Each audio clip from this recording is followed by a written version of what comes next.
because it was the 1600s and we weren't a city yet. Just a little fishing village along the waterfront. Both times the little fishing village was destroyed by fire, and both times it was skirmishes between the Native Americans and the settlers. That was fire 1 and fire 2. The third fire was quite a while later, 1775. The city's grown up, it's a bustling seaport. This is during the War for Independence. The British Captain Moab, he's out in the harbor, and he bombed the city for a long day. He wasn't satisfied with that, though. So, Captain Moab, under cover of darkness, drops his club on land, gives them new instructions, and says, burn the city down. They did. They burned almost everything. Very little was left of the city after that fire. At the time, we weren't Portland yet. We were called Falmouth Neck. The residents who survived that fire figured, we're done with this area, and they moved. They didn't go far though, one town north. And so Falmouth is the next town north. They took the name with them, and that's when we became Portland. Now, the greatest fire of all was another almost 100 years. In 1866, the city has rebuilt once again. It's a bustling seaport. Population is about 30,000. The date in 1866? Well, quite unfortunately, it was the 4th of July. It was a very hot, very dry summer. And on that 4th of July, around dinner time, on this same road at the opposite end, 2 boys were playing. And what do you think they were playing with on the 4th of July? Fireworks. Fireworks. You got it. And they took it in, like the fireworks, right? They caught a warehouse on fire. That spread, and it destroyed almost all of the buildings along the waterfront. That was a little bit of a fire. So I'll mention that again on the tour, that fire. So Portland Harbor has always been busy. Summer, winter, spring, fall. The harbor doesn't freeze in the winter. So, and we're the closest port to the European nations. So always a busy seaport. Lots of trade, in and out. So one of the first buildings that they replaced so they could levy their taxes was the Custom House. And the Custom House is coming up on the left. It's a big granite building. That building cost nearly $500,000 to build. This is the 1800s, so $500,000 is a lot of money today, but back then, astronomical amount. Across from the Custom House Wharf from Custom House is Custom House Wharf. Typical working wharf, lots of businesses down there, mostly with the fishing industry, but there is a great local diner down there, the Porthole. Gilbert's Chowder House is on the right. Behind Gilbert's is Gold. At the end of the tour, I will talk about restaurants where you can go to get a bite to eat. We've got a lot of good restaurants in the city. We have a really active art community as well, and I'll show you a few murals. The first is here on the side of Rerod Irish Pub. That's a typical working wharf from the 1800s, the Victorian era. Beautiful old schooner, the wooden barrels. Just maybe, if we're lucky, we'll see some actual schooners in harbor views. On the right, can you guys see those black, yellow, and white ferries? This is the Casco Bay Ferry Terminal on the right. The parking garage is on the roadside. You have to walk down the sidewalk to get to the actual terminal. The Casco Bay line is one of the oldest ferry services on the East Coast. They service all out of Casco Bay, and if you want a day trip to go out and visit an island out in Casco Bay, come on down and check out what they offer. Lots of great day trips. Fairly inexpensive, the ferry is, because of public transportation. Also based here, I have to give you this information. I've never done this before until this year. There are public restrooms at Casco Bay Ferry Terminal, just in case you look at it. They're few and far between. It really is a problem here in Portland. Okay, so also based here at the Casco Bay Ferry Terminal is the Portland Schooner Company, and they have schooners like the one we just saw on that mural, and they do tours. So if you're interested, come on down and check that out as well. We will not have a cruise ship season this year, unfortunately. This is the middle of our cruise ship season right now. September and October is when we have them usually. For obvious reasons, we are not having them this year. When we do have cruise ships, one anchors at Casco Bay Ferry Terminal, and 2 cruise ships can anchor at this long glass pier out in front of us. That's called Ocean Gateway. Guys, when we have 3 cruise ships in the harbor, that means upwards of 10,000 people get dropped off on the sidewalk in the morning, and they're all gone in the afternoon. So you can imagine what a crazy little city we are. Hopefully next year we'll have that. This first building on the right, the Grand Trunk and Steamship offices. That building is where all of the offices for the 2 railroads that we had here in the city in the 1800s. One of those railroads went south to Boston, the other one went north to Quebec. They were not connected. Almost 2 miles separated them. So very to ship any product. This is Indy. Who just said it? Say it out loud. You did a good Maine accent. I heard somebody say it again. You read that poster over there. Yeah, I read it again. You did Stay it well. wicked far apart. Far apart, right. Wicked far apart. People from Massachusetts, people from New England can do it pretty well. Wicked far apart. That's wicked far. This is India Street that we're on right now, named after the West Indies. The merchant ships in the 1800s did an incredible amount of traveling down the West Indies. Important to this area, they bring back molasses, and it was used by the Portland Rum Company. They were known throughout the region for their fondness for rum. Quite unfortunately, the Rum Company and many other businesses were destroyed in that fire of 1866. The Rum Company were never able to rebuild. Very end of it, I know. The Cucci's Grocery on the right, typical, traditional Italian grocery store. They've got great meat, cheeses, wines, olive oil. It's not a restaurant, but guys, they do sell pizza by the slice. It's great slab pizza. At lunchtime, you'll see lots of locals coming out with their little box. Here's the second mural I'm going to show you, and this little one was painted by two gals. They copied an old Victorian postcard, that's why it's black and white. You can see the fort and the schooners in the harbor, and in the foreground, the gazebo, the horses and buggies, ladies with their parasols. Get all the black and white photos you want, and then, in a couple of minutes, I'm going to show you the real deal, in living color, so you can get the color version as well. This first floor in the morning is my favorite time to see this actual scene. The water looks like there's diamonds on it, the sun's just sparkling. In 2019, Portland was named the #1 city in the United States with more craft brew pubs per capita than any other city in the nation. Do you like our beer? That number includes, up the hill on the left, the Shipyard Brewing Company. So here's the advice I give to everybody, because sometimes Shipyard may be closed, sometimes not. They have got a gift room, a gift shop, and a tasting room. Before you go anywhere, to eat, to drink, to tour, call in advance to find out, number one, are they open? Lots of businesses aren't open certain days because of lack of staff, especially now that Labor Day has passed. Some places have mask mandate, others don't. Some have required reservations, and others don't even take them. If I'm sure something's open, or I'm sure about reservations, I can let you know, but it's impossible for me to know every business and every day that they're open and all that. So just research beforehand.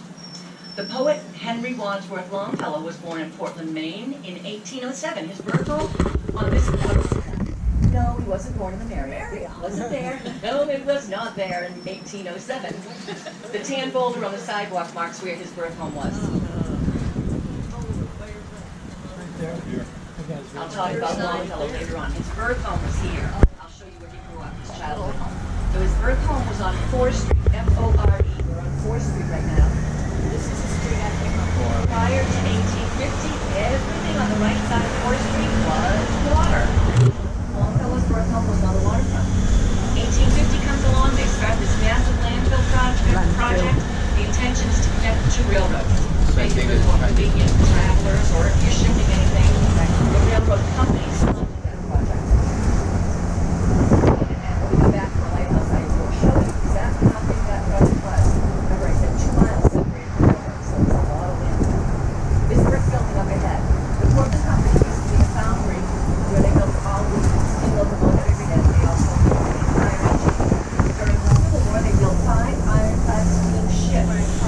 The foundry was operational until the 1970s.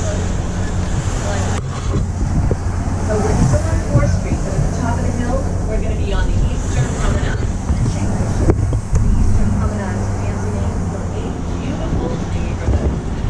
Guys, you know, just like everywhere around the world, where do the wealthy folks build their homes? Where they have what? That's water. Yeah, you got it. These homes on the left used to be single family, if you can imagine. The wealthy ship owners, the merchants, the industrialists, all lived here. They've all been converted. Today they're apartments and condominiums, but look what they share for a view. Drinking your coffee out, sitting out looking at this every morning. Does this view look familiar, guys? It's the mural. Remember how I said it looks like diamonds? The water won't look like that in another hour when the sun gets up Let's higher. go come over here, baby. This is Fort Allen Park. Fort Allen.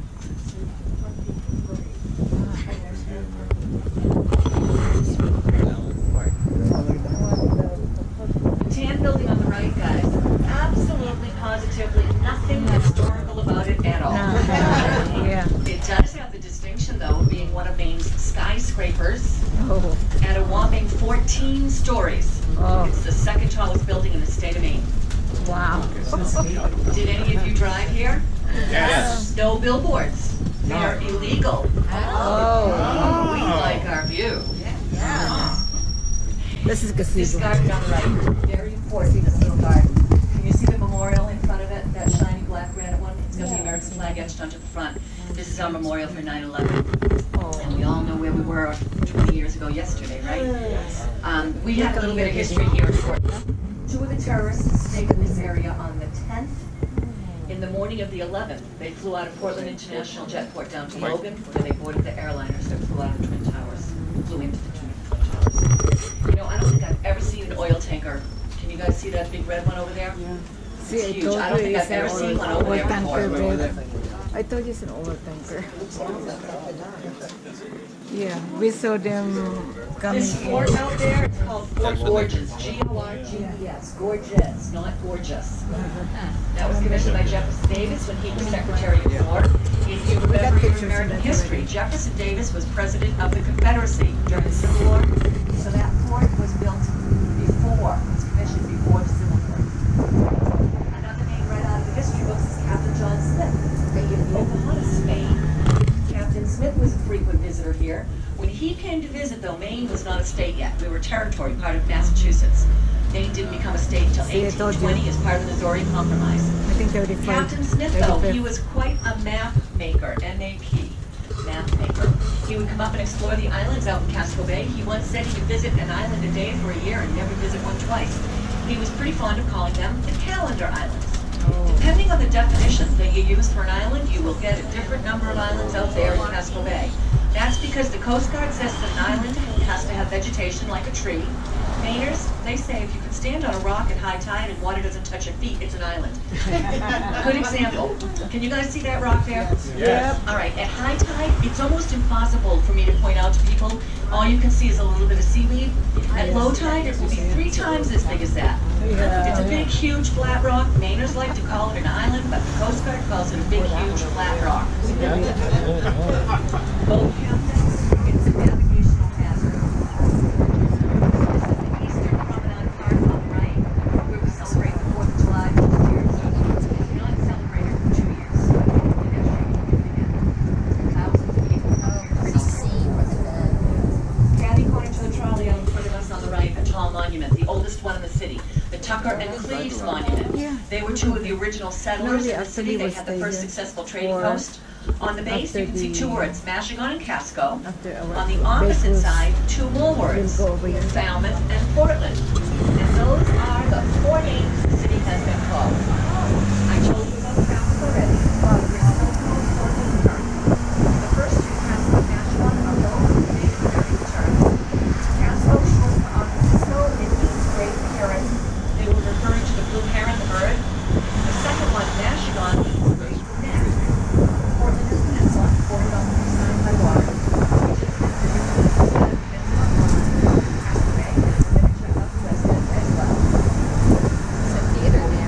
This is Congress Street we're on right now. We're climbing up Lunjoy Hill. At the time of the fire, this area was very sparsely populated. There were few homes here, and not nearly as many as there are today. This is where the Italian and Irish immigrants settled when they first moved. I told them to Massachusetts originally, but I first moved here. It was an incredibly run-down neighborhood. It's beautiful today, but it wasn't always like this.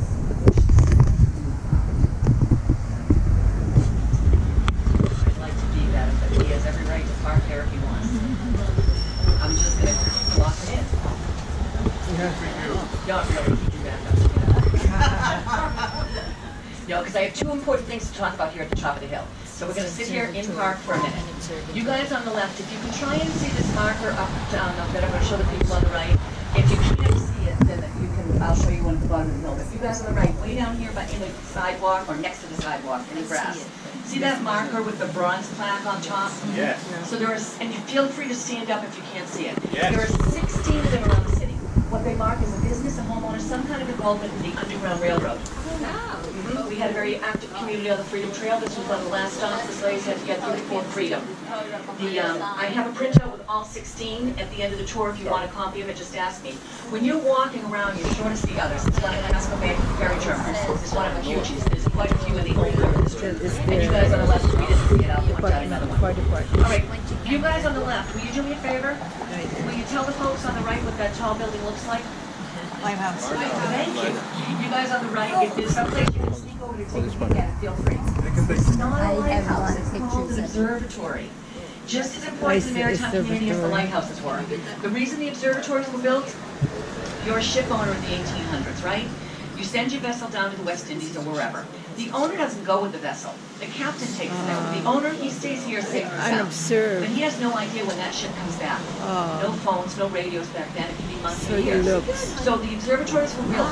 This is how it works. On the top of this one, the camera can see up to 26 miles out to the harbor. Each trading vessel has its own distinct flag. When the captain sees that ship come into the harbor, he's going to raise the identical flag from the roof of the observatory. The owner sees his flag, knows the ship's coming in. He's got time to get down to the harbor and be ready to offload cargo as soon as the ship sets anchor. I told you that car could better go. He did. The second flag the keeper's going to fly is intended for the ship captain out the harbor, and it lets the captain know exactly which wharf to anchor at. Very simple, but very clever. This one was built in 1807, decommissioned in 1923 with the invention of wireless communication. It's the last observatory still standing on the East Coast. Flags are flying, so they are open. You are required to have reservations, and I believe there's a mask mandate. If you decide you want to check that out, go online and give a call. Portland Observatory is what it's called. And if you visit, skip your cardio in the morning. You're going to climb 104 steps up to the top. Check that view out. More than the and then lighthouse. Yeah. Sorry, no elevators. All right, so now let's pretend for a moment that it's the 4th of July, okay? The year, though, 1866. The city of Portland, they're planning great festivities because the Civil War's been over for almost a year. The Union soldiers are all pretty cold. So on that first day of August, lots of parades, picnics, and what would the 4th of July be without fireworks? Unfortunately, they got the fireworks in the shape of 1,800 buildings going up in flames in just 16 hours. Imagine the few homes and the observatory up on the hill, they were spared, but they didn't know that. They didn't know it. They could see the city burning. This hill had to be engulfed in smoke and ash that entire night. I'll show you why they were spared in just a minute. On the right, the last mural I'm going to show you, Clam Diggers, back-breaking work. That's how they're still harvested today. I thought it would be fun to try. Once. That was it. Once. On the left, the Eastern Cemetery. You guys on the left, can you see that marker on the sidewalk with the brown slab on top? That's what the marker looks like. So the oldest cemetery in the city is one of the stops on the Underground Railroad. The marker there, that's called Abolish, that's who we're buried there. The Eastern Cemetery. That is what acted as a fire break. That fire ripped through the city, destroying every building in its path. When it reached the Eastern Cemetery early in the morning on the 5th of July, it's simply they have daily walking tours at 4 o'clock, drop into a welcome, and the tour is, there's so much information, so much really interesting stuff about that cemetery. On the right, the taller, terrific buildings. That's the oldest synagogue in the city, also home to the Maine Jewish Museum. The next building is one of my favorites that I'm going to show you. After this gray one on the right, it's a church, St. Paul's Anglican Church. Gothic architecture. Look down, this is Sunday. I love when the red doors are thrown wide open to welcome people in for the service. Isn't that beautiful? It's next building on the right up ahead. The Cathedral of the Immaculate Conception takes up an entire city block. Inside, Catholic Charities, the Archdiocese of Maine, parish school, and a soup kitchen. So very busy. Guys, both St. Paul's Anglican Church and the Cathedral were both destroyed in the fire in 1866. So you can see just how close it did get to Munjoy Hill, to the observatory. After the fire, when they were rebuilding, they did a few smart things, and one of them on the left, a little city park. They left it intentionally as a natural fire break. Originally, it was called Phoenix Square, Phoenix rising out of the ashes. Portland's motto having survived all those fires. The park was later renamed, and today it's still called Lincoln Park after Abraham Lincoln. Much like the Munjoy Hill neighborhood when I first moved here, Lincoln Park, incredibly run down for many years. Eventually, they redid everything. The fountain, the paths, the gardens, the fence, everything about it. So today, it looks almost identical to the way it looked in the 1800s when it was first built. On the left, the big old fire barn. And you want to know when this was built? When? Shortly after the fire. So The fire destroyed 3 firehouses, 6 schoolhouses, 8 churches, every bank in the city, every lawyer's office in the city. Grand old city hall on the right. Beautiful granite building, and it's the 4th city hall we've had here in Portland, Maine. Guess what happened to 1, 2, and 3? Fire. They did. The third one, guys, only 6 years old. It was identical to this one. Same material, same footprint. They thought it would be spared, they were wrong. The heat was so intense that the foundation, the granite cracked and shattered. They were unable to even use the foundation. This is Exchange Street that we're on right now at the time of the fire. This is where the banks, the newspapers, there was a telegraph office here on Exchange Street. Try and imagine, if you can, what it looked like from this inspection on the 5th of July in 1866. Almost everything, as far as your eye can see, was destroyed in the downtown area. Smoldering rubble is all that's left. The pictures are just heartbreaking. So Exchange Street today, it's not the financial district. It's one street, 6-block area from the airport, because all the buildings are shooting out the fire. If you haven't come up here yet, take a stroll later on. The old port is a collection of shops, restaurants, cafes, pubs, mostly local businesses. You're not going to find too many chain stores, although we like our coffee like the rest of the world. So you will see Starbucks and Dunkin'. Not to worry. If they're in the old port though, look, they're in old buildings. Yes. So this strip of Exchange Street is a great example of what the old port is like. One of the entertainment, they decided not to. We get to try and watch somebody try to parallel park. And they're going at it wrong. You always know they're not going to be successful if they start that way. So I'm not going to wait for them. Website and see Just if on they- this street alone, doesn't guys, say. look at all the shops. We've got closets, newspapers, toys, store bookstores, clothing, jewelry. You can get a tattoo. If you want, you can get an ice cream. In 2020, this street and others in the old port were closed to traffic completely. This one on the left still closed to traffic.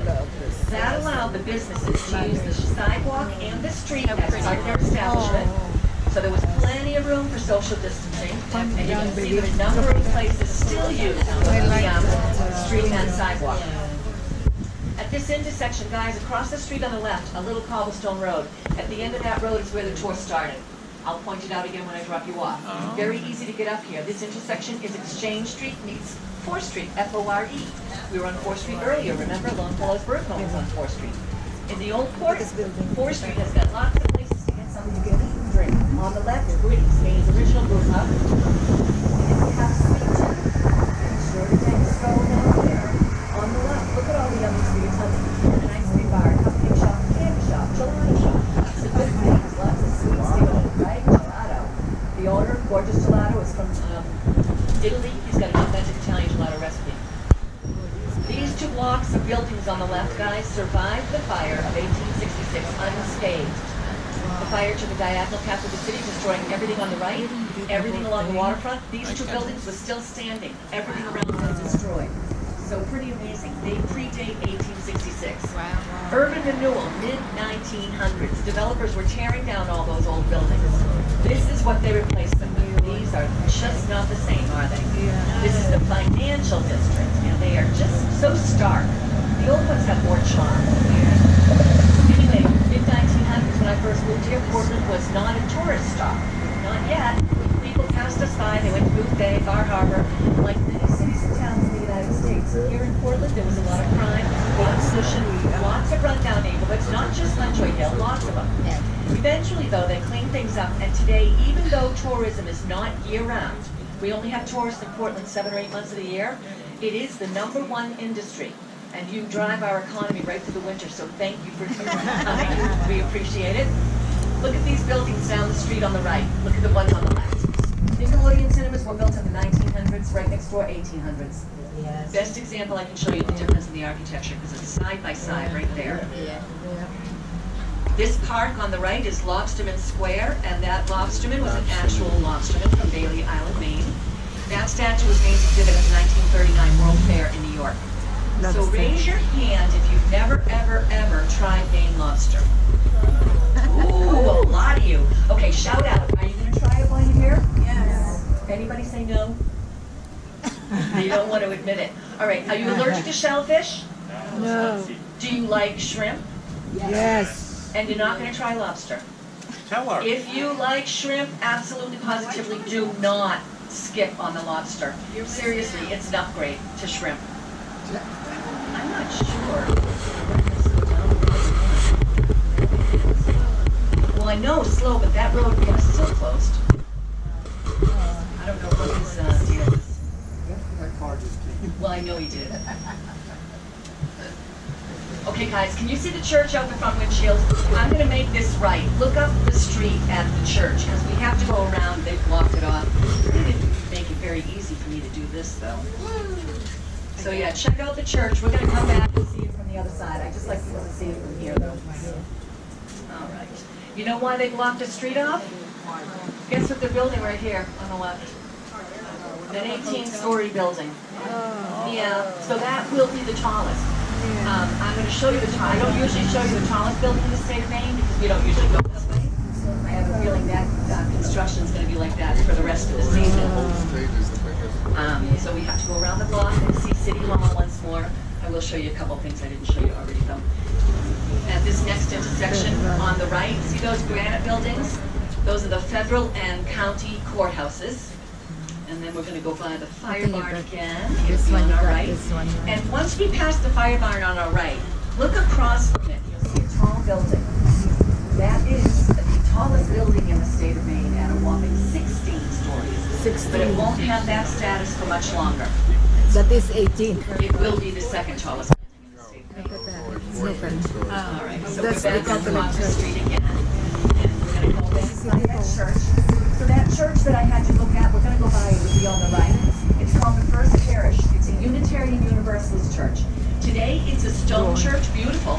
In the 1700s, it was just a little wooden structure that survived Captain Moab's crew. Wow. They didn't burn it down. The parishioners, eventually they tore it down because they needed a bigger space. You're going to see it here in a second. Now when they tore it down, the little wooden building, you know what they found inside one of the walls? A cannonball. Yeah, a cannonball that thing was pretty good, right? Well, typical Yankees, So they tried. they didn't throw that cannonball away. They saved it, and today it hangs in the church. It's the center of a chandelier. Great sense of humor, those folks. The pews inside, they're built on a slant. They're polished daily, so very slippery. And if you doze off during the service, you're going to slide right on the pew. Lying on the floor. That is one of the stops on the Underground Railroad, and it also was Longfellow's church. He wrote a poem about the old wooden church. He was disappointed when they tore it down.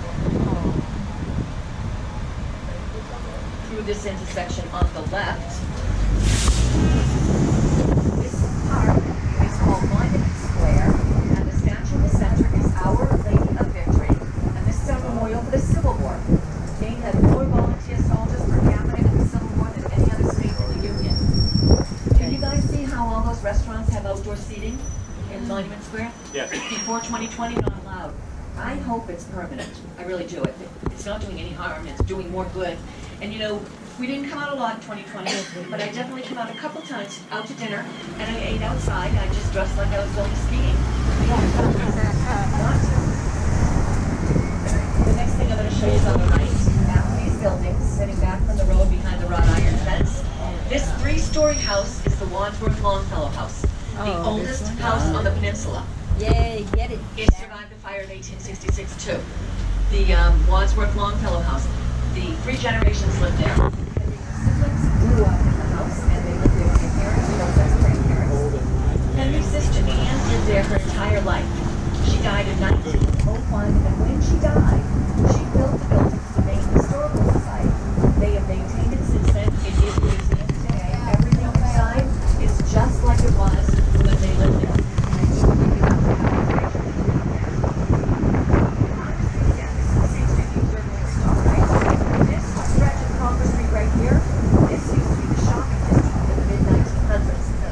Big old department stores. In 1980, South Portland built a big mall. You know what happened? Eventually, all the shops on Congress Street relocated to the mall because no one came down here to shop anymore. People went to the mall because it was more convenient. You didn't have to worry about the weather. You didn't have to worry about parking. There was plenty of it at the mall, and it was free. So for a decade, when I first moved here, these were all boarded up storefronts. There was nothing down here. I know, right? Today it's the art district. Anchored on one end by the Maine College of Art, and at the top of the hill, can you guys see on the left behind the Starbucks that tall brick building with the open air arches up above? That's the Museum of Art. And this Starbucks on the left is in a flat iron building shaped like a triangle. If you want to look back when you go through the intersection, you'll see that it's shaped like a triangle. This one also survived the fire. This building. It was built in 1856, 10 years before the fire. All right, so back to the museum. The front facade of the museum was designed by the architectural firm I.M. Can you guys see the giant number 7 on the sidewalk? That sculpture. They acquired that number 7 because their address is 7th Free Street. And does anybody recognize the Robert, Indiana? So the artist who did that sculpture, the 7, you'll recognize this. You know the postage stamp with the block letters love, L-O-V-E? Yes. That's actually sculpture. I believe in Maryland, but that's done by Robert, Indiana as well. Our museum's got quite a collection. A small Monet, a small Degas, local artist Winslow Palmer. Is anyone on board from Pennsylvania? Yeah. The Wyeth family, 3 generations of artists from Pennsylvania. They summer in Maine, so our museum's got a collection of theirs too. Nice.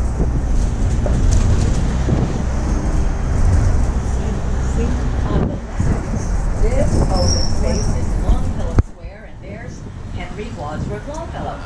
Notice the curls, the bushy beard, the long gown. There's a stack of books right underneath his chair. Let's see if we go around the back side. Poetry back in the Victorian era was very popular, even with the common man. Everyone enjoyed going out in the evening to poetry readings. Henry was so famous that the nation, not just the state of Maine, but the nation celebrated his 70th birthday as a national holiday. He had a very tragic adult life, however. Longfellow was on tour with his wife Mary New York. She suffered a miscarriage, eventually died from complications. And became a young widow. He came back to the States where he met his second wife, Fanny, in Cambridge, Mass, where he was a professor at Harvard. Back in those centuries, people were using melted wax for a lot of things, not just to make candles. They would use it when they were canning, to seal jars. Fanny was using it to seal an envelope with lots of pearls from one of their daughters, and her gowns caught on fire. Jesus. Nothing flame resistant, and they went up very quickly. Henry was there, he tried to put them out, and he was unable to save her. She died the next day. Horrific, isn't it? I can't even imagine. He was burned very severely too, especially his face and neck. The style for men in the Victorian era, they wore mutton chops, and those were the sideburns that ended on the cheeks, clean shaven on the front. He wore that heavy beard initially because it was painful to shave, and then to cover the scars when he was left. So it's tragic. Okay, so we explored the east side of the city up on Lovejoy Hill and the Basement Promenade. We checked out downtown. I showed you the old port and the art district. This side of the city now that we're on, this is the west end. It was not a neighborhood like it is today. Back then, it was heavily forested swampland. The settlers cleared that all away and eventually turned it into beautiful pasture. On a Sunday back then, people didn't get up and head off to work because Sunday, it was considered a day of rest, right? So most folks would get up Sunday morning, head out to the church of their choice, and then in the afternoon, maybe have a nice meal. If the weather was fine, like today, you would find hundreds of families up there picnicking. That would end, though, with the fire of 1866. I told you that 1,800 buildings were destroyed. It left 10,000 people homeless. 1/3 of the city's population homeless. That's tough to imagine, right? So the fire was just after the Civil War. So the Army had a surplus of tents. Look at these kids. This little known slide bus. I love it. I gotta ring my bell for them. So the Army donated tents to us, right? So we had temporary shelter. Temporary shelter here in Maine. A stucco house too. So lots of brick, lots of wrought iron, and look what these folks used to build their English cottage. Stone, copper, and slate. Know that. All right. So let's get you into the Victorian era. You're- Think about this. Babe. Anybody binge watch Bridgerton? Yes. Okay. One woman yelled out the other day, 6 times. So historically, that's not the Victorian era, but the style is very similar. A lot of it uses food. We all know Bal Humbug, right? Wala na. That's the Victorian Pati era. So flowers. picture it. When these homes were built, the men wore top hats and coattails, and the gals, they carried their parasols, wore their gowns. Look at the door knocker on this house. Remember in one version of Scrooge, the door knocker comes Yeah. to life? You will be visited by 3 ghosts. There's Jacob Marley right there, Oh, right? wow. All right, so the next street we're gonna go down. The next one. Is called Bowden Street. Ah, Somebody shout out, tell them I was gonna count. Bowden's. Here you go. Bowden Street. Most of the houses on this street, guys, were designed by one architect, John Calvin Stevens. What an imagination the man had. Every house different from its neighbor. Look at this one on the right. Stone mosaic, cinnamon brick, wood shingles over the garage door, granite steps. I'm going to show you a feature on in the sidewalk. You folks on the right will look at the house on the right. You folks on the left will look at the house on the left. When we get by that construction equipment, on the left, you'll be able to see what I'm going to show you. On the right, see the granite block with the number 62? Even with my body right now. You guys all see it? Yep. All right, you folks on the left, let me get by this. There's a granite block displaying number. See it right behind that. On the street, right on the street. Down on the side. Oh, I see. On the sidewalk. Right on the sidewalk before you reach the curb. Everybody see it? Yeah. You know what it is? No. Nope, the one on the left is blank. That's a good guess. The mode of transportation in the Victorian era were carriages or buggies. so It's the- carriage step. So the whole Carriage step.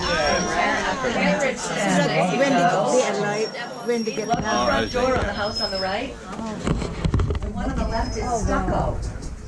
You don't see that a lot in Maine. Yeah. Even the stucco. driveway on the right is creative. You can guarantee they hand shovel that. No snowplow, right? The entire neighborhood up here is listed on the National Registry of Historic Places. Many individual homes are on that list too. Now, if you're a homeowner and your house is listed on the registry, it's quite an honor. It also means, though, that you can't change a single feature. Not even something like as simple as the color. Good example on the left. Gothic architecture. The Goodwin Homestead is on the registry. That color is unique to the era. It will always be that color if you want to stay on the registry. The front of the house is interesting, right? Look over your shoulder at the side of the house. Look at that roof line. Wow. Right? That is. Isn't it fabulous? Busy, And busy. even it's small.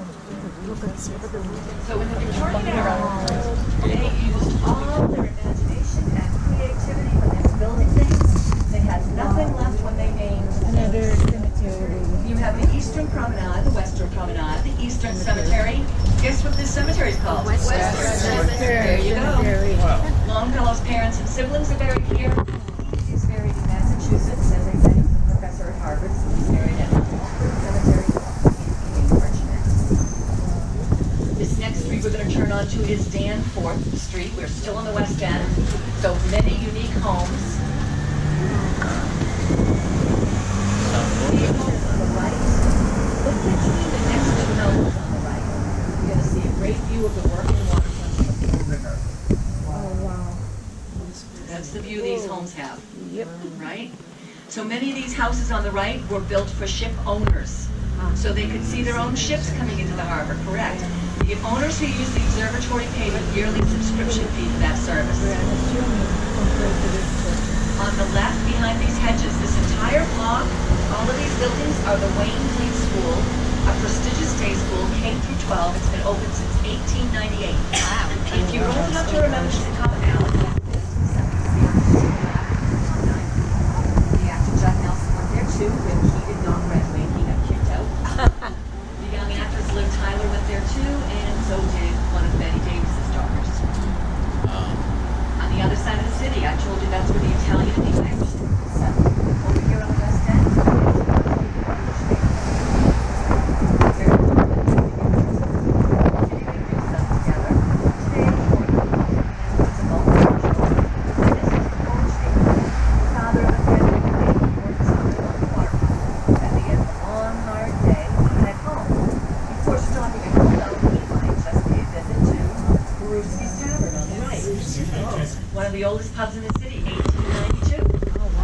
movie. Now, if Brewski's not on the market tomorrow, you could buy it. I could buy it. The DeCenzos, the Mohammeds, the Stewarts, the Changs could buy it. Anyone could buy it. Nobody can change their name though. Nope. That's because they attach the name Brewski's to the deed. So it will always and forever be Brewski's Hut. Now that's wicked smart. Isn't it? It really is clever. Row house is on the right, built in 1835, before the fire. 1935. There were And homes there's, over here on the west end that survived the listening. fire, and just like their neighbors up on Munjoy Hill, they didn't know they were going to be there.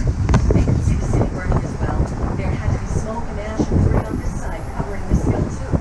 The only reason this side of the city was spared was the wind.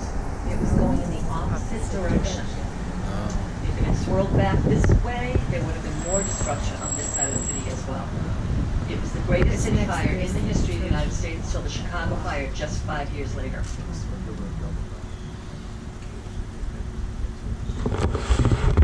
Was that the one by firecrackers and a kid, or? Yes. Okay. Yeah. Very shortly, I'm going to show you where it started.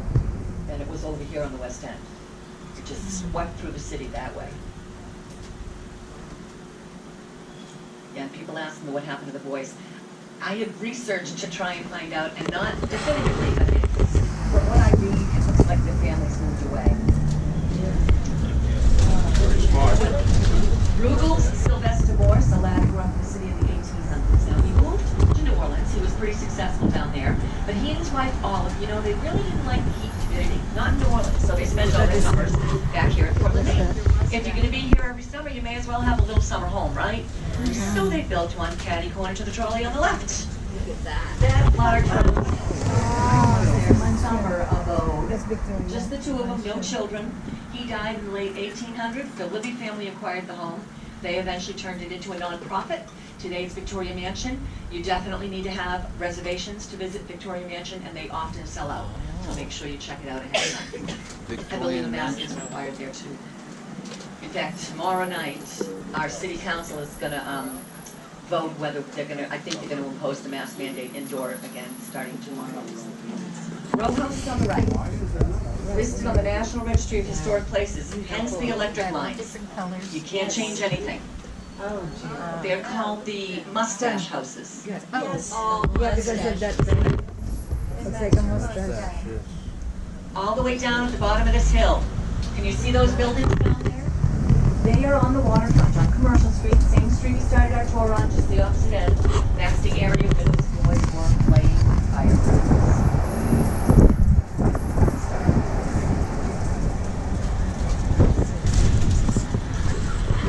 So now we're going to head across. I don't think we'll make the screen light, but if we do, it's going to get very windy. Hold on to your hats, your masks. We will be going fast across the bridge, though, so you want to hang on to anything. Are there any pets? Because and actually, the reason I say pets and kids, hold on to your kids, because there was a few at a time. Yes, I didn't want to say anything, but boy, I didn't want to. They were hanging out the window the whole tour. It was like, come on, inside. So anyway, when we go across the bridge, just hold on to any inside. We don't want to lose anybody.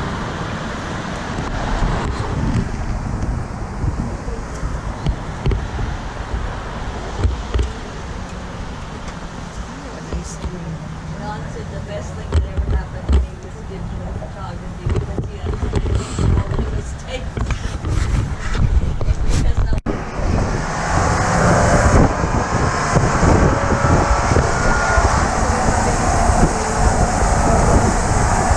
Thank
ships I'm used to seeing a smaller city, 25,000 in people. the Persian Gulf is really Between long.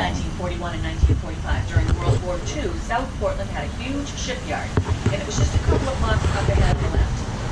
And that shipyard, they built Liberty ships. The Liberty ships were instrumental in helping to bring to a close the World War II. There were shipyards up and down the east and the west coast. Most of them stayed open 24 hours a day. The one here in South Portland, it did too, so 3 shifts round the clock. And it employed, the one here in South Portland, employed 30,000 people. More people worked in that shipyard in the 1940s than live in the city today. People came from all over. They came from surrounding communities, northern Maine. They came from all over New England. They wanted to come to help out in the war effort. Of the 30,000 employees, about 3,000 of them were women. Doesn't sound like a huge number when you're comparing it to today's workforce. But back in the 1940s, most women didn't work outside the home, right? So that was a huge number. And those independent gals, they were not just office workers. They were shipbuilders. You know, the coast to coast river, right? Side by side for them. Putting together those ships. We have this one. We're sitting here. What's her name now? So the folks who lived in surrounding communities that were they could commute back and forth to home every day, no problem. The ones who came from far away, northern Maine, around New England, they couldn't commute, not daily, they were too far away. So we're going to come to a neighborhood up in the next intersection. We're going to turn up the Cottage Road and go up Cottage Hill, and you'll see a whole bunch of little cottages, and these were all built as temporary homes for the shipbuilders. This is like they made for the South Portland. I'll be really happy with the construction is done. That's what it's for.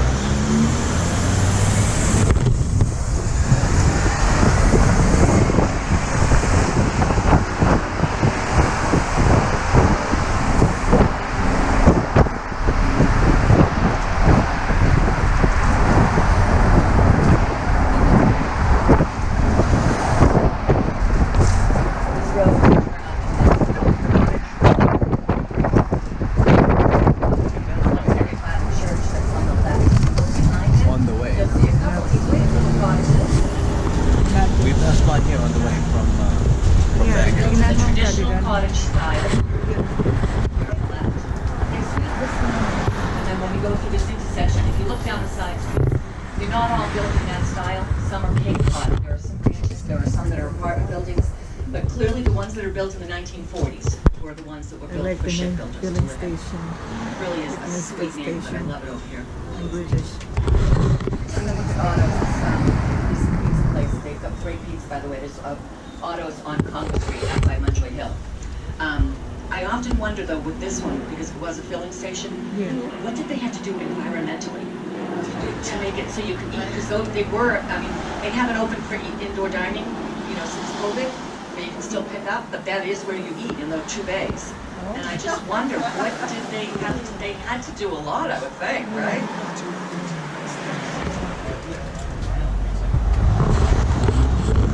So now we're going to head up Cottage Hill, and you'll see all these sweet little cottages down side streets. Some of them are really big, some of them are really small.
They sell light snacks, chips and cookies. But if you wanted to get something to go, one of the restaurants, get a lobster roll or hamburger, bring it out. dinner while you Goes very enjoy the around. narration, that's fine. There's two different versions. The short one is an hour long, and it's called the Lighthouse Lovers Cruise. They'll go out and show you a number of lighthouses out in the harbor. The longer one is 4 minutes. And they don't go out into the deep ocean, so you don't have to worry about the motion sickness. They really stay in the bay. But the longer one, you'll see the lighthouses. Also a number of ports. Some of the islands out in Casco Bay, you can't get off our boats anywhere. If you want to go down to Casco Bay, every trip. Captains on the boats are really good at spying sea life. So it's not unheard of, it's actually quite common, but not guaranteed, that you'll see cocker seals, ospreys, eagles. Some seasons I know people see minke whales. You know, the nice By your on the harbor cruises, I know they don't cover all of it yesterday, because the weather's just fine, it stays in the yesterday. So if you do get one of our harbor cruises, make sure that you are in the trolley, because there's a small discount if you do both of them. And that discount is good for the season, so if you can't do a harbor cruise now, but you might be back in October for leaf painting, and you want to do a harbor cruise then you can just let them know and they'll send you that discount.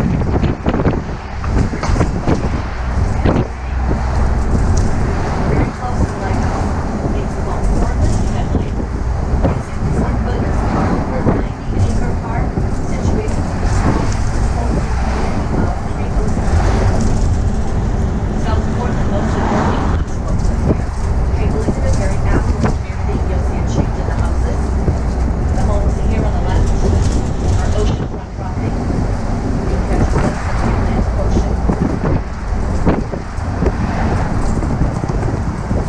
When the asked Betty Davis and her parents, Mary Carroll, they had a home here in New Hampshire. They called their home Witch Way, W-I-T-C-H. Witch Way, right? So they lived here year-round. Their kids went to school in the area. Sometimes Gary would work in New York City. When he did, he would commute by train. One weekend he was planning on coming home and he missed the train. And instead of staying in the city for one more evening, Gary convinced a cab driver to drive him back here. Now that time probably had heard it was late. No idea how far away it was. They get back here late in the night and Gary doesn't have enough cash to pay the poor soul. Well, he told him to hang on a second. He ran in the house and he snuck out with Betty's Oscar Award. Yeah, we can imagine her reaction. Oh, yeah, those were all. They weren't here much longer. They now the ending. She did get her Oscar back. I'm sure that cab driver was happy to give it. If you're looking for a good day trip, consider coming out to Fort Williams Park. It's open year-round, sunrise to sunset. It's free to get in. They do charge for parking, but it's pretty inexpensive. It's $10 for the day, the whole day. They do charge by the hour, $2 an hour with a minimum of 2 They had hours. lunch, If you yeah. came out here, you'd be out here for longer than 2 hours for sure. We can So the lighthouse came first. It was commissioned by George Washington, first turned its lights on in 1791. The fort came later. It was active during World War I, World War II, and World War IV. You can see some buildings here on the right. And there are some more buildings way out in front of us, right on the waterfront on the left. And a lot of these buildings you can't go into before. They've all got information about what the purpose was when it was an active fort. The park itself, there's a small beach, there's some playgrounds, there's tennis basketball courts, a children's garden, gazebo, lots of walking paths, a cliff walk, picnic tables, grills. You can bring charcoal briquettes and have a barbecue if you want. If you don't feel like cooking, well, then just bring some sandwiches. If you don't feel like making sandwiches, you can buy lunch out here. Up on the right, that little lunch truck is called Taste into Maine. That was featured on That is Triple D. what I want to go. Remember? Triple D, right up there. Over there. Oh, Triple D. That is why my plan to eat. They're getting ready to open right now. On the left, your first Right glimpse there. of the lighthouse. I have What important did it say? information to share right now with everybody, so I need everybody's attention. Bite Have of I got me. everybody's attention? Bite into me. You know, Remember? it's probably the first time I've had more than 2. Okay, so they have no trash cans. It's carry-in, carry-out park. No receptacles. Use my trash can if you have anything to throw away. The little lunch carts in the circle have trash cans, but it's just for stuff you buy from them. The only option for a restroom is in the shape of a porta potty. It's across this parking lot. If you need to use them, stay on the trolley and I will bring you out to them and then you can walk back in. It's not very far, it's a little walk, short walk. We cannot do the restroom break after the tour. You have to do it first. It's a timed tour, so we have to leave on time. I've only left someone behind once. Seriously, you know, if you're too late, we have to get back. There's another tour right behind you. Yeah. Folks on this trolley might have tickets. They might have reservations. They might have to move their car. So it's important that I get you back to when we say we're going to get you back. So the time right now, 10:57. I'll come back into the circle about 11:25, and we'll head back to the city then. If We're you, down have here, anything, you don't right? need to take off the trolley, leave it in your seat. I stay with the trolley the entire time. Discuss things. When you get back on, please get in the same seat. People like the same seat when they get back on. It's not my job to break up fights. I have to do that at the school bus, not in the trolley. Not my job description. These two little lunch trucks are getting ready to open. Cousins Lobster Truck, featured on Shark Tank. If you order something from Cousins, ask them how long it's going to take. If it takes too long, we cannot wait for your expensive lobster roll. You can, but we can't. And Orange's Gelato, that's the gelato shop owner that has the shop on 4th Street. Feel free to get something to eat and enjoy it on the trolley if you want. No problems with that. 11:25. Now you can go and enjoy. And if you need the restroom, stay on board. I'll bring you up to them. He's going to the restroom. But he's But I'll going come back for you. to go. He will go over there. Yeah, we'll stay on the trolley. You get something to eat if you'd like. Doon ko gusto kumain. Pero sa pumunta tayo ng ano eh. Ng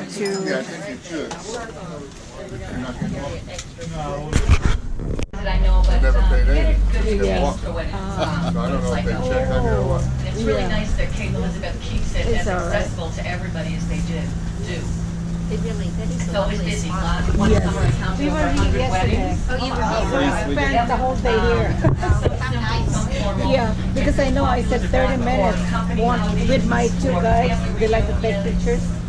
I said 30 minutes. We climb up on top of the... And we were able to get in. That was only yesterday. Come by car, Yeah, Yes. yeah. Did the cliff walk? I'm sure you did it This all. view We of the went jump is inside and really went up. nice. And it was only yesterday.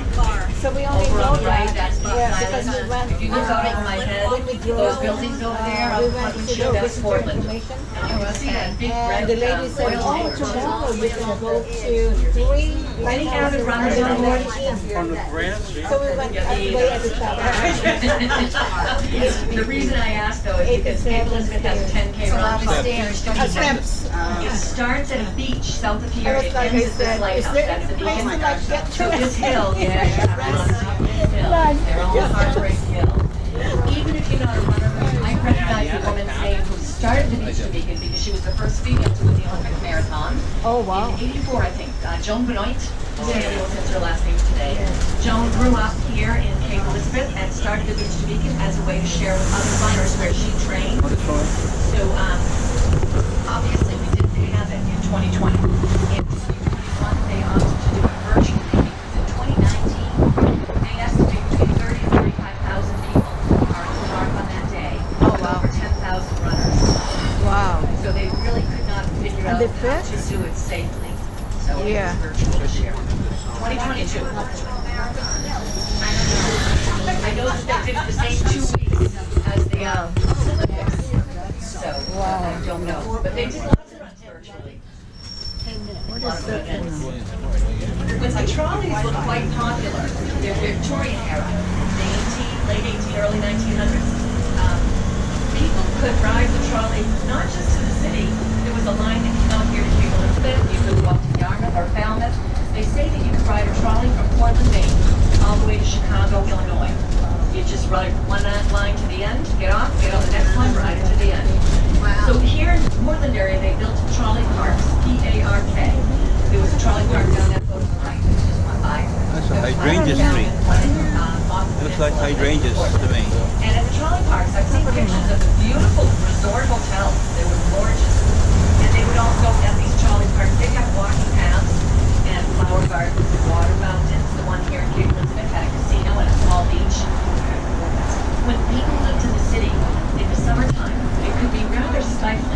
remember, heat and light was all with either, candles and oil lamps, coal, wood. So, and that's how, that's what they had to use for cooking too. So it was really stifling Lovely. in the city. So they would go out to the trolley park on their summer vacation or their holiday or their weekend. Just to get out and pretty. I'm going to pull over briefly to show you this place on the left. And look at that. Oh, look at that. Right? Wow, look at those You guys flowers. see the window boxes upstairs? Yeah. Those vines, like those, by the end of the season, they're gonna cascade right off the roof, like a waterfall. Wow. They hand water every morning, they take care of it. Seasonal too. So in a couple of weeks, they'll be pulling this stuff out, a lot of it, and putting out the mums and the pumpkins. Wow. And Halloween, the pine tree will have ghosts in it. In the winter time, pine boughs, trees, that's their artwork. White light, just so creative. He or she must be retired. I have all the time to take care of Lions those. on the right. These two stone lions, they wore their masks without complaints the entire time. They did as big as a diaper. They were huge. It was pretty funny. It may be coming back too. We'll see what happens. I know. I know. All right, so I know I had at least somebody from Pennsylvania, right? Yeah, you know what a whoopie pie is, don't you? Okay, so raise your hand if you don't know what a whoopie pie is. It's a very bad one. Everybody knows what a whoopie pie is?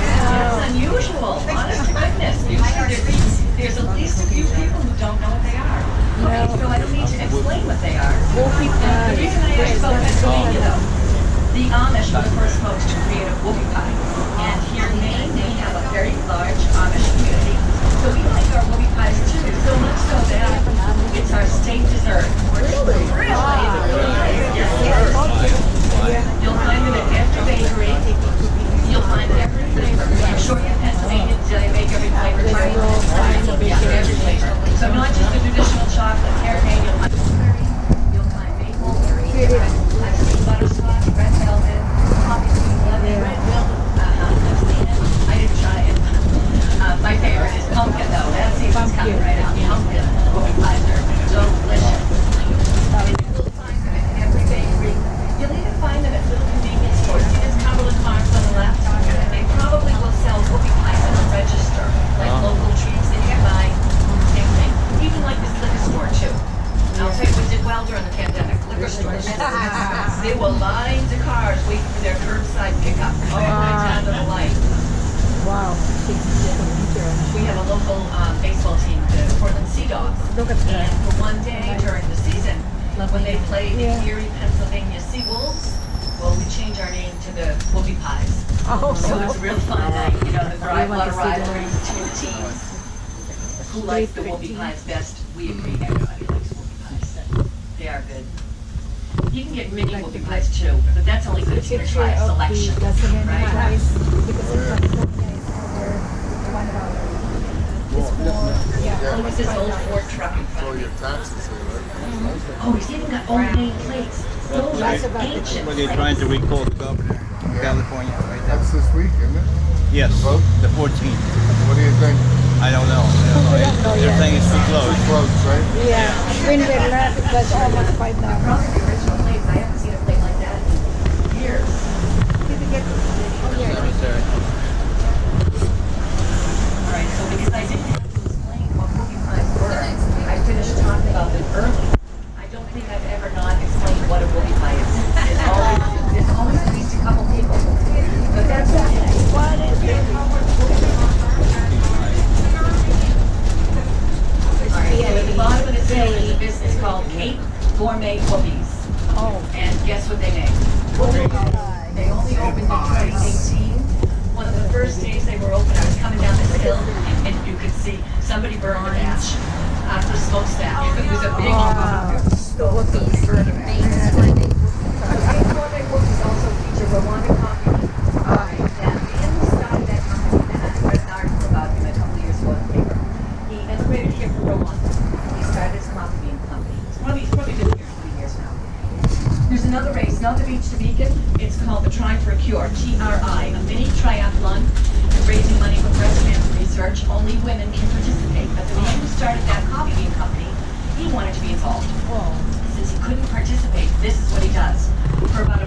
before the race, you call him, you order your coffee beans, and he will ride or run them to you up to 10 miles. Oh, wow. Coming across the Casco Bay Bridge. Oh my. Then he donates the proceeds to the Try for a Cure, and in the article it said that was his way of giving back to the community. Isn't that great? I know, I love the story, that's why I tell it. DeMillo's, today's Sunday, right? DeMillo's Floating Restaurant is not open today, unfortunately. They close on Sundays, they have forever, so their employees can have day off. They're very wow. family-oriented. But if you're here for a while, you might check out DeMillo's. They feature Vermont coffee. There are some more lighthouses in the area. You were just at Portland Headlight, and one gentleman already asked me, the lighthouse that was out in the harbor that you can see, that one is called Graham Island Flashlight. South of Portland Headlight is another lighthouse. It's called Two Lights because they have two lights. It's private, you can't go and take pictures. But they can see. And right next door is Two Lights State Park. And State Park. They have a lunch stand there, so you can go get something to eat. It's a lobster shack called the Lobster Shack. There are two more lighthouses, both in South Portland, very close to each other. Very easy to get to. If you come across the Casco Bay Bridge, This is the one that you want to go. is it off the bridge? The other. Ito hindi mo nakita. No, I did see this right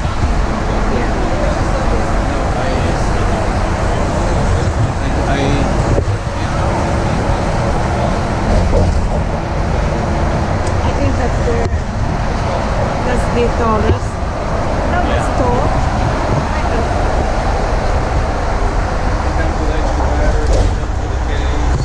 There's a Coast Guard station over on the South Portland side, too. You can see. Remember that tan skyscraper I showed you? No. You can see it over there on the Find right.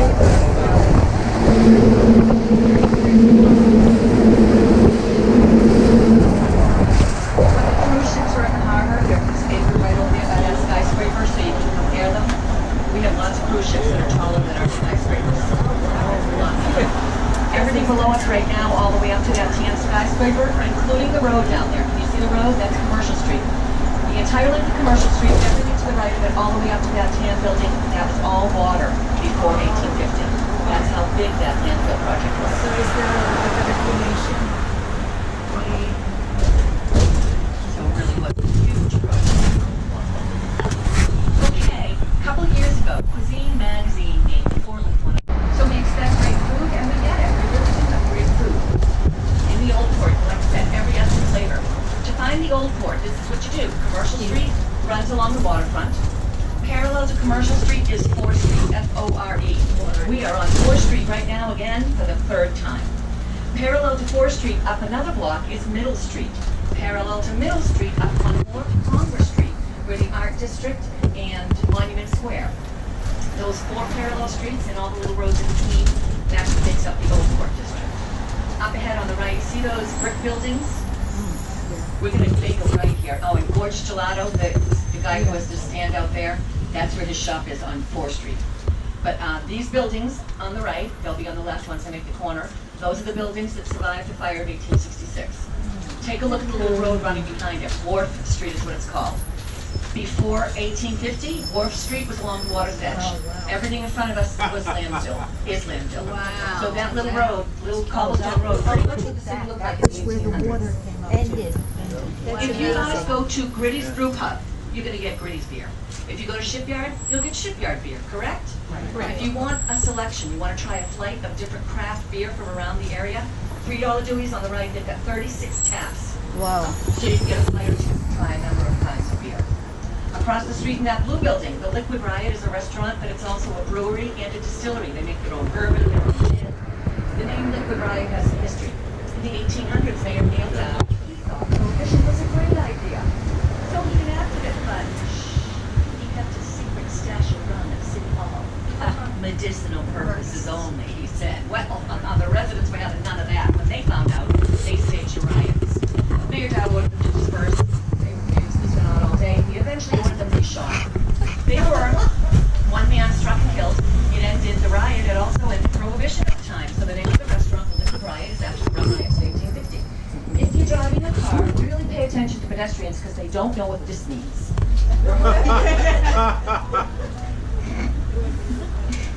Seriously, it can, and you know, the trolley's got a lot of blind spots.